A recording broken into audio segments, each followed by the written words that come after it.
At the outset, I referred to two of the purposes of sentencing. A further purpose is the opportunity to make amends. The author of the report confirms that the accused recognises that any attempts at atonement in the future may prove futile, but that he wishes to make a start by repaying the sum embezzled. On the last occasion, I informed your Lordship that on 5th June 2024, a restraint order was granted in relation to the accused. The Crown has now confirmed from their investigation of his finances that there will be sufficient funds under his control to repay the sum embezzled. A statement of information under the Proceeds of Crime Act 2002 has now been served, and a timetable for further procedure is now in place. Can I just be clear, are those funds under his sole control? That is my understanding from the Crown investigation, Lord. Okay. The Proceeds of Crime Act 2002 prevents this court from imposing compensation at this stage, but in due course during that procedure, any sentence imposed today could be varied to include the imposition of a compensation order.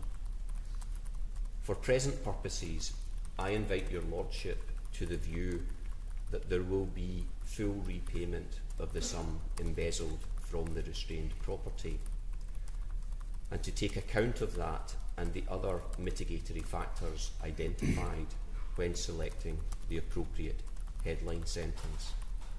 I invite your Lordship to restrict that sentence as much as your Lordship properly can in the circumstances.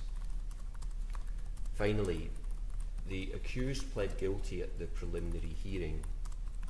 In my submission, his plea of guilty has a significant utilitarian benefit, and I would invite your Lordship to reflect that by affording a discount in terms of Section 196 of the Criminal Procedure Scotland Act 1995. I would also invite your Lordship to backdate any sentence to 26th May, the date he was remanded in custody. Unless there's anything further that I can assist with, those are my submissions. Can I just check? It's the 26th of May is the backdating date, is it? Sorry, 25th May. 25th. 25th yeah. May. Thank you. Yes, thank you, Mr. Scullion.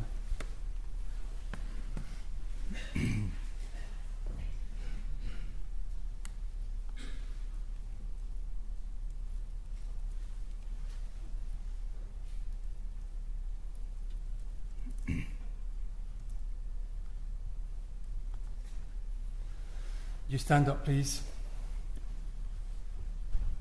Peter Murrell, last month you pled guilty to a single charge of embezzlement.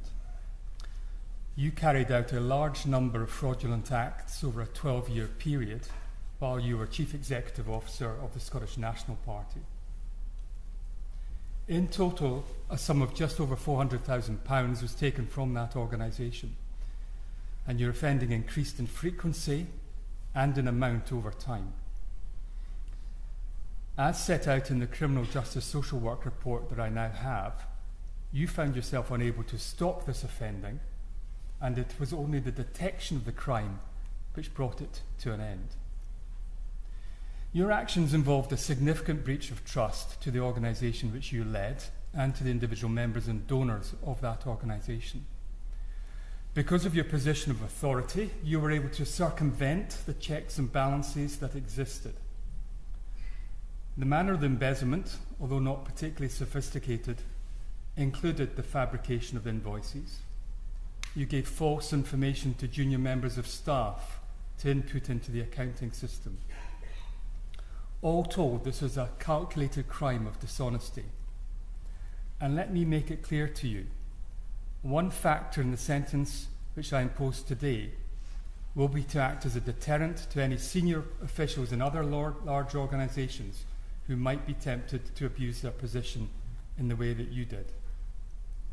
On any view, the sum involved in this case was a substantial one, and the period involved was a long time.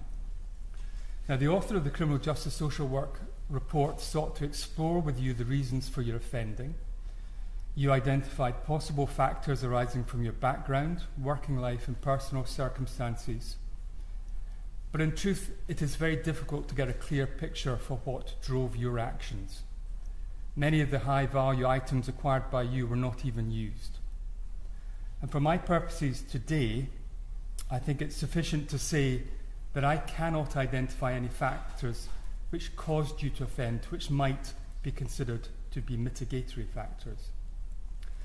Now, I've listened very carefully to everything said on your behalf by Mr. Scullion. You are, of course, a first offender, albeit this indictment covers a lengthy period of time.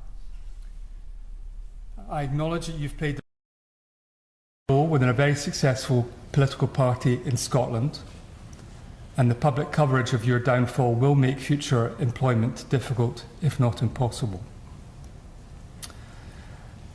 The author of the Criminal Justice Social Work Report considers that you are not attempting to minimise or excuse your offending in any way. You are described as remorseful, and I accept that.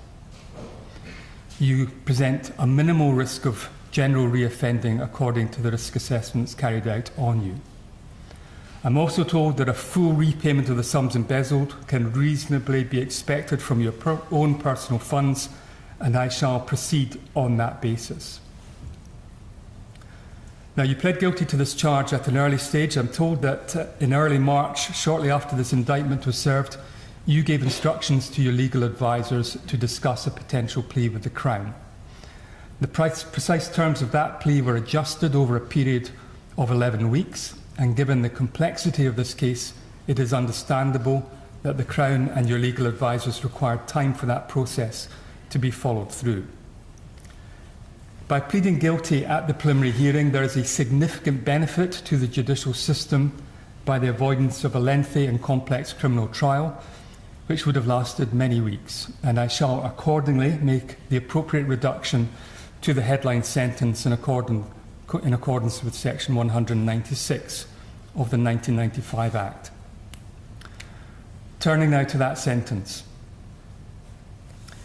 If you had been found guilty of this charge after trial, I would have imposed a sentence of 7 years imprisonment. Having pled guilty at the preliminary hearing, I impose a sentence of 5 years, 3 months imprisonment. I shall backdate that sentence to the 25th of May 2026, when you're first remanded in custody. That is all.